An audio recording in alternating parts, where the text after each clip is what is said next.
Hi, good morning, everyone. Good morning, good afternoon, good evening, depending on where you are. I'm Yoande Falian, and I am a former McKinsey consultant and Morgan Stanley VP turned founder and CEO and certified leadership coach. And for those who don't know, my company's Otital, and at Otital, we focus on helping entrepreneurial executives, ambitious professionals, and serial high achievers to accelerate to a more senior, more impactful, more meaningful leadership position. And today, I'm really excited to be sharing the often underestimated and missed value of your embarrassing, in quotes, background. And this is a topic that's particularly close to my heart. So, prior to launching and building my business, I was blessed to have a super successful corporate career. However, and one that moved around in different industries. However, with every exciting move, I often felt some sense of embarrassment for where I'd been before, which ended up, now that I look in hindsight and with much of the work that I do with my clients, limiting my ability to move that much quicker in terms of what I wanted to achieve, right? Whether it was in terms of impact or actually seniority and promotion. So today, I'm going to break this down for you so that you can also stop falling into the same trap. And maybe just a little bit of a background. You may not know this, but I actually started my career in tech. And this was not when it was cool, not when it was called tech or digital. Back then, it was IT, so information technology. So it wasn't really the coolest of starts, but at the time, I loved it.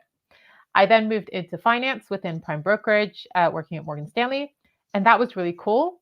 But then again, it wasn't that cool thanks to the financial crisis. So for those who worked in Canary Wharf or Wall Street or in finance at that time, it wouldn't be odd if someone asked what you did to kind of like clear your throat and try to avoid the question, as we were kind of looked at as the bad guy. So it was cool, but then it also wasn't cool.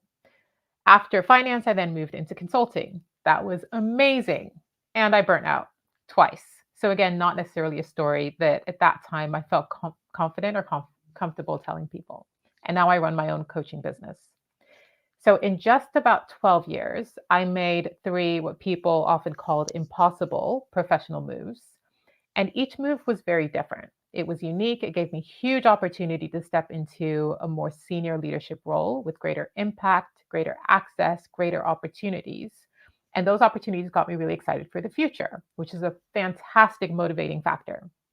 However, what I didn't realize immediately at the time was that part of my approach, which is an approach that I see many people take, especially with either lateral moves or especially promotional moves, that my approach was actually limiting my impact and my performance.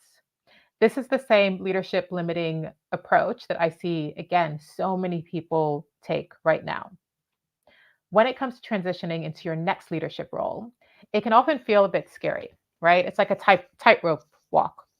How do you showcase what you're great at, right? While making it clear that you're ready for the next move, right? We don't want to be stuck where we were. And for many, this results in minimizing our past experiences, our past backgrounds, our past successes, because we want to be looked at in the role that we want, as opposed to kind of being stuck where we were. So for me, that might have been moving into finance or into the financial area of Morgan Stanley and not wanting to be seen as the IT person, right? If anyone came up to me and kind of asked for, IT advice, I'd kind of inwardly just go, oh, that's what they see me as, not in this new role. And sort of similarly, when you move up, when I first moved into being a VP, were people still looking at me as an associate? So you may hear advice like dress for the job that you want, encouraging you to focus solely on the attributes of the leader that you want to be. After all, that's what you're trying to achieve, right? That's what you want. So it makes sense to conform to that image. The default solution is what people typically do. So, again, maybe just using my experience as an example, you want to be a VP in finance, learn how to be that and minimize the fact that you were once in IT or even that you were even an associate, although everyone obviously knows that because that's kind of how you go through the ranks. Want to do more strategic consulting? Don't get stuck with the label of being a banker, right? Want to launch your business? Be careful that you're not just seen as a burnt out corporate person. It's those type of thoughts that went through my head and often goes through or similar thoughts that go through other people's heads. I figured out what the next position looked like and I became really great at that, right? minimizing or trying to minimize all that I'd done before, much of that I'd done before, for fear of people seeing me in that role and solely in that role and not letting me move on to the next thing. Because that's in the past, right? It no longer exists. It's no longer relevant. Correct? Wrong. The inadvertent results in blocking a key part of your superpower, right? That thing that you were has a lot of, I guess, highlights a lot of your strengths, a lot of your values, a lot of your passions. So what happens is that we result in blocking that key part, that superpower, and the things that make you unique and invaluable, and actually try to recreate it in the new role as opposed to bringing it on.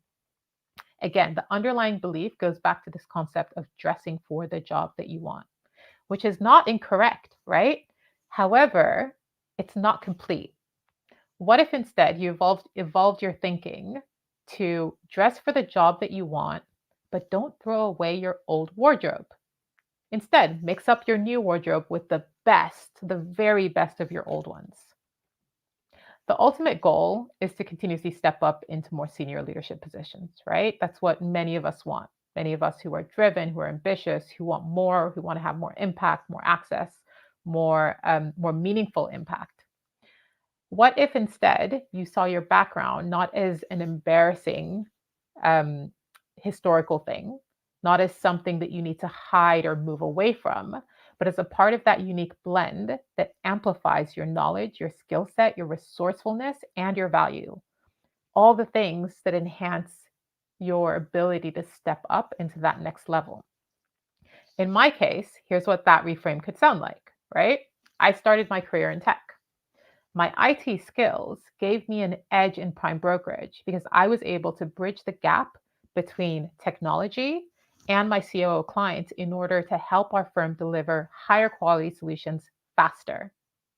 My financial industry experience helped me to emphasize and to empathize with my consulting clients in a way that colleagues without that industry experience couldn't necessarily or didn't find as natural, right? My experience as a burnt out consultant gives me critical insights that helps me to support my executive clients in a way that I wouldn't have without that experience.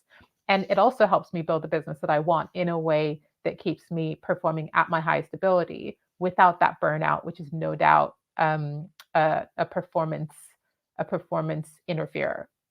So, key takeaway: your background, just like mine, is not an embarrassment. It is a key part of your superpower.